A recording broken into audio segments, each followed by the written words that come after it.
안녕하세요. 상도선교교회 권바울 목사입니다. 오늘도 주님 주시는 평강의 은혜가 우리 성도님들의 삶과 가정 가운데 충만하시길 바랍니다. 오늘은 느헤미야에 대하여 이야기 나누겠습니다. 느헤미야서의 저자는 느헤미야입니다. 특별히 느헤미야가 본서의 저자라는 데에는 큰 이의가 없습니다. 왜냐하면 성경을 읽다 보면 나는, 내가 등 주어의 대부분이 1인칭으로 기록되어 있는데 이것은 느헤미야 자신이 저자임을 가리키는 것이기 때문입니다. 그리고 이 성경의 기록은 BC 420년경으로 느헤미야가 총독 자리에서 물러난 뒤 이 성경을 기록했을 것으로 보고 있습니다.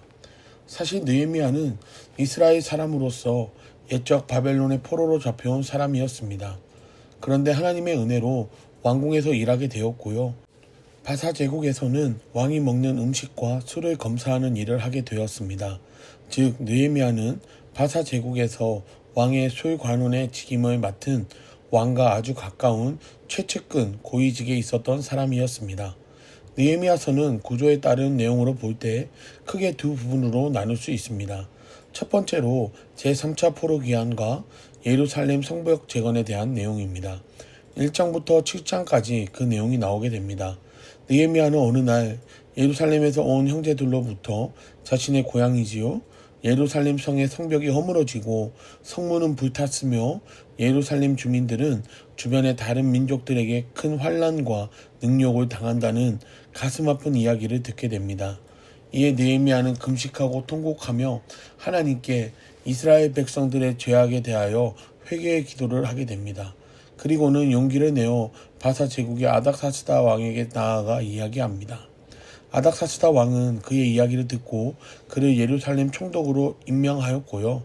그에게 예루살렘의 귀환과 성벽 재건을 할 수 있도록 하였습니다. 그런데 이 성벽 재건의 과정은 순탄치 않았습니다. 3차 포로 귀환 당시 예루살렘의 상황은 여전히 이방인들이 주도권을 행사하고 있었기 때문입니다. 대표적으로 느헤미야 총독 부임 이전에 사마리아의 총독으로서 그 지방을 다스렸던 산발락과 그의 신하 도비아가 이 일에 큰 방해가 되었습니다. 그럼에도 불구하고 느헤미야는 성벽 재건을 시작했는데요. 산발락과 도비아 그리고 게셈의 방해에도 불구하고 52일 만에 성벽을 재건하게 되고요. 성경의 1차, 2차 포로 귀환 때에 예루살렘 귀환자들의 명단을 기록하였습니다. 두 번째로는 언약 갱신과 신앙개혁 운동에 대한 내용입니다. 8장부터 13장까지 그 내용이 기록되어 있습니다. 느헤미야는 에스라와 더불어 백성들에 대한 신앙개혁 운동을 펼쳤습니다.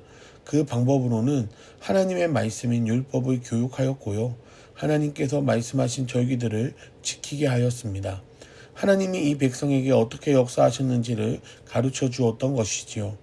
그리고 백성들의 회개 선포와 지속적인 신앙의 바른 결단들을 촉구하였습니다. 그래서 느헤미야 8장을 보시면 에스라에게 모세의 율법책을 가져와 읽고 가르치게 하였습니다. 에스라가 율법책을 낭독할 때 백성들은 아멘으로 응답하며 여호와 하나님을 경배하게 됩니다. 또한 느헤미야는 성벽을 봉헌하며 지속적인 성전 정화 운동과 신앙 성결 운동의 개혁을 이루어 나가게 됩니다. 예를 들어 레위인들을 다시 복직시켰고요. 11조를 준수하도록 하였습니다.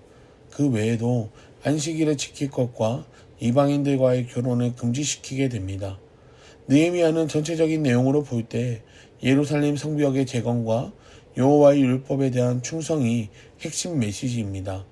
예루살렘 성벽은 유대인에게 있어서 성전과 더불어 민족의 상징입니다.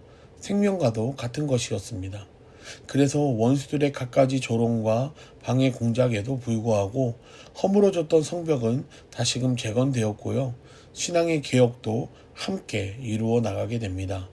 여러분, 오늘은 여기까지 하도록 하겠고요. 이번 주는 에스라 1장부터 10장 그리고 느헤미야 1장부터 13장까지를 함께 읽겠습니다.